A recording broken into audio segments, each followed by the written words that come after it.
Today on Scraps we're making Osso Buco, which in Italian means braised veal, but we'll be using beef shanks. Right now a lot of us are at home, which is why we actually have the time for slow cooking in the oven and other projects like making bread. I'll also share an easy way to make polenta in the oven that doesn't require constant stirring until your arm falls off. That's next on Scraps.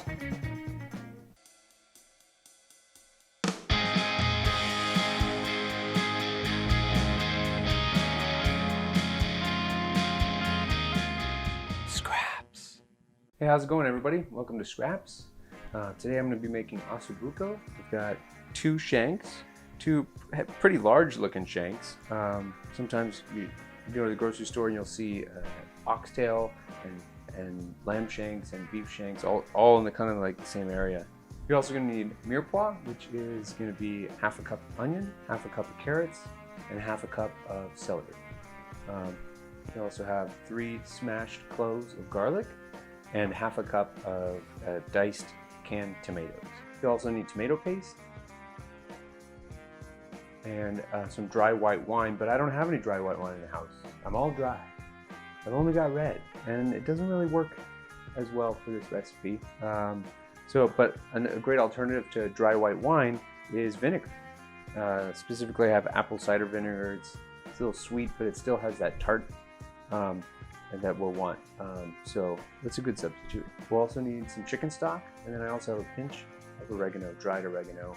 You'll also need kitchen twine, salt, and freshly cracked black pepper, and a bowl with flour in it so you can dredge your shanks. Tie up your shanks. This step is optional, but I find that it keeps them together.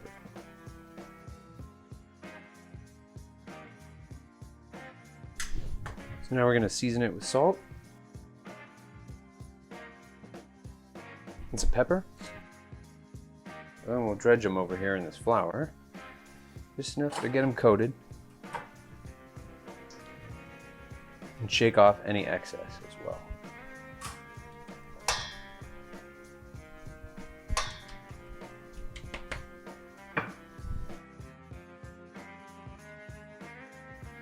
All right, so we got a little bit of grapeseed and olive oil in here. It's starting to get hot.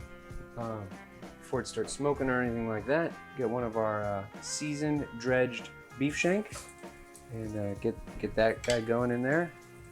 There we go on the other side.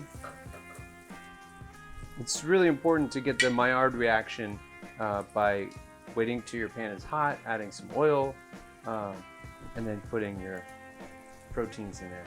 Get all that caramelization started fast.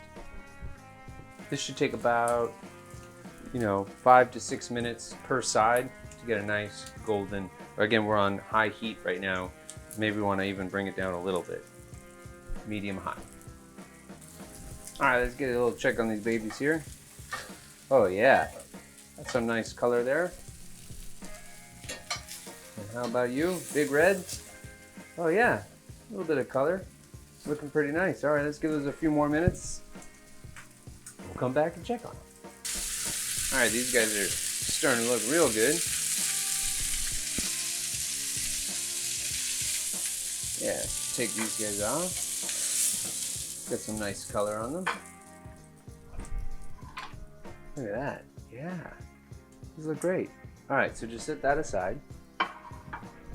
And then meanwhile, make sure you still have some oil in here. Add a little bit more if it needs it. And then we'll cook off our mirepoix of carrots, onions, and celery.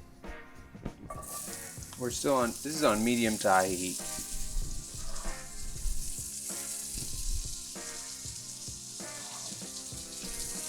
We can throw in our garlic as well.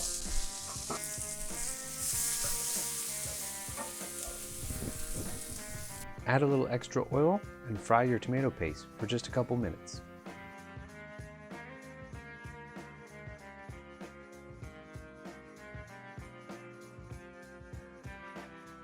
Deglaze with 2/3 of a cup of dry white wine. Or if you don't have any white wine, apple cider vinegar.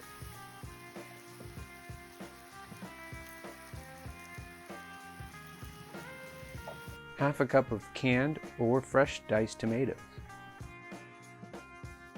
A pinch of dried oregano, Then place your shanks back in the pan. Add 1 cup of chicken stock, or any stock that you happen to have that's suitable. Cover and cook in the oven at 350 degrees Fahrenheit for 3 hours. For easy spoonable oven polenta, you'll need 4 ingredients.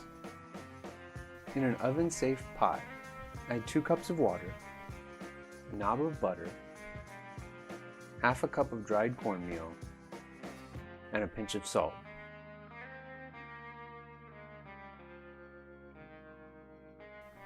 Then cook uncovered for 45 minutes in your 350 degree Fahrenheit oven. After 3 hours, your house will be smelling amazing, and your patience will have been worth it. Serve over polenta or whatever you like, mashed potatoes, risotto, farro.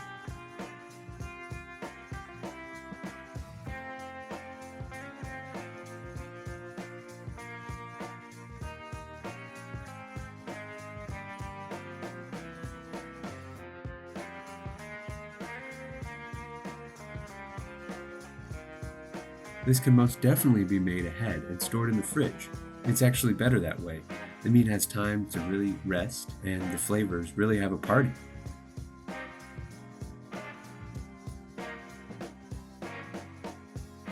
And don't forget to cut and remove the twine from the shanks before serving.